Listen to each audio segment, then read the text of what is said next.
Why did a dynasty that lasted only 15 years become the name of a country? We all know that the English name for China comes from a dynasty, Qin. But what you may not know is that this dynasty actually lasted only 15 years. It ended with its second emperor. So we have to ask, why would a dynasty that survived for only 15 years have such enormous influence that it became the name of a country? In the previous two episodes, we looked at how the Qin dynasty unified and governed the entire mainland. But if a state is only good at fighting and conquering, then it can only be called powerful, not great. What truly allowed Qin to influence the next 2,000 years was not how many states it destroyed, but the entirely new system it established. It was precisely because of these systems that Qin did not fall apart in the hands of its successors the way the Roman Empire and the Mongol Empire eventually did. Instead, it bound the land tightly into one whole. After destroying the 6 rival states, let us first look at the mess that Yingzheng inherited. Across this newly unified land, there were 7 different languages. There were 7 different currencies. Some looked like knives, some like shovels, and some like shells. There were also 7 completely different systems of measurement. And that is not even counting 7 different sets of state beliefs and legal customs. To put it simply, this was a complex situation of many peoples, many languages, and many writing systems. Even today, many countries are still torn apart by ethnic and cultural differences. More than 2,000 years ago, when productivity was low, travel depended on walking, and communication depended on horse-drawn carriages, ruling such a vast land was nothing short of a nightmare. First came economic paralysis. Imagine that you are a merchant from the state of Zhao, taking a cart full of high-quality iron pots to sell in the state of Han. In Zhao, your ironware sells for 100 Zhao coins. When you arrive in Han, the local merchants offer you 100 Han coins. But the problem is that these two kinds of copper coins have different copper content, different weights, different shapes, and are not mutually recognized. How do you set the price? How do you give change? This transaction is already on the verge of collapse at the payment stage. Fine. If currency does not work, clever as you are, you think of another solution. Trade the pots for grain. The other side agrees. You say that this cart of iron pots should be exchanged for 50 jin of grain. But the jin you are talking about follows the Zhao standard, while the Han jin is noticeably larger. When the goods are finally exchanged, the 50 jin of grain they bring out is far less than you expected. This is the problem caused by different standards. So every cross-border transaction came with endless arguments and constant recalculations. All right, you accept your bad luck and decide to transport the grain back to Zhao. Then you discover another problem. You hire an ox cart to carry the goods to the border, only to find that the road leading into Han is as narrow as a sheep trail. Your wide-wheeled Zhao cart cannot pass at all. Because each state had different wheel gauges, the roads were built accordingly. At the border, you have to unload the goods and hire local narrow-wheeled carts to divide and transfer the cargo. Your costs instantly double. This was the physical separation caused by different wheel tracks.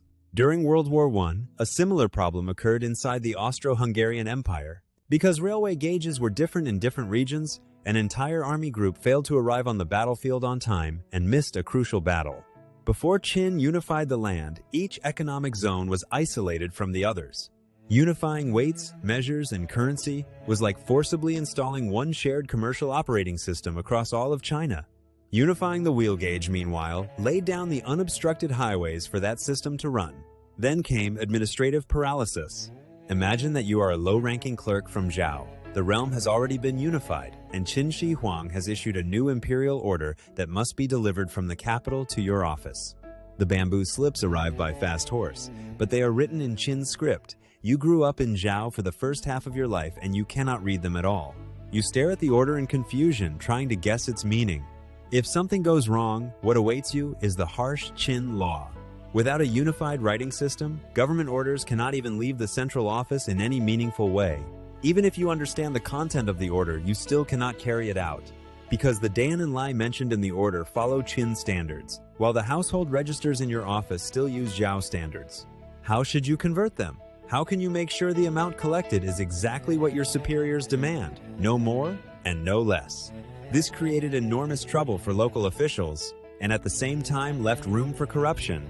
This was the situation Qin faced at the time. The first thing Yingzheng did was unify the writing system. He abolished the strange scripts used by other states and established one standard official script. He ordered that all formal government documents, laws, and inscriptions throughout the country be written in this standard script. He set standard lengths, standard volumes, and standard weights. Bronze rulers, weights, and containers from Qin were used as models and distributed to every commandery and county to be copied. All official measuring tools had to be calibrated once a year. In the marketplace, goods could only be bought and sold using officially certified weights and measures. He also required all vehicles to use a unified wheel gauge. I want to explain this point in more detail because many viewers find the unification of wheel gauge hard to understand. They assume that as long as the road is built wide enough, the size and spacing of carriage wheels should not matter very much. Of course, if we are talking about modern roads and modern tires, then it would not matter much. But in ancient times, roads were not made of cement or asphalt.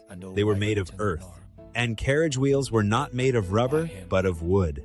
When it rained, dirt roads became soft. When a carriage carried passengers or goods over them, its wheels pressed two deep grooves into the surface. Day after day, year after year, those two grooves became the tracks of the road. During long-distance transport, a carriage placed into those two grooves would run much more smoothly. Since wheels at the time were made of wood, a carriage that could not fit into the ruts was much more likely to damage its wheels, causing transportation costs to surge. Qin unified all of these things, the same written script, the same wheel tracks, and the same weights and measures. In essence, this was a national-level rewrite of the underlying code. It took a federation of incompatible local networks and forcibly integrated them into a super terminal that could be controlled from the center. Once this system of standards was established, it formed a huge cultural magnetic field that transcended dialect, region, and custom. Everyone living on this land began to feel that they were part of the same system. They were no longer people of Zhao, Han, or Chu. They all became people of Qin. This prevented China from becoming like ancient Europe, where wars between separate countries broke out again and again. Of course, China also experienced centuries of chaos and many periods of great division. Yet in the hearts of all Chinese people, an idea had already taken shape. We are one family. We use the same writing system. We share the same language. We should remain closely united. Because Qin had done it before, even if only for a very short time. It can be said that Qin made China into one country. And Qin's emperor, Ying Zheng, truly lived up to his title, Qin Shi Huang, the first emperor of Qin. He became the model for generations of emperors after him, guiding them to spend their entire lives trying to complete the unification of the whole country. Now you understand why the Qin dynasty was so great. But I imagine you are still wondering, if Qin was both powerful and great, why did it survive for only 15 years? In the next episode, we will tell you why the once dominant Qin dynasty suddenly collapsed.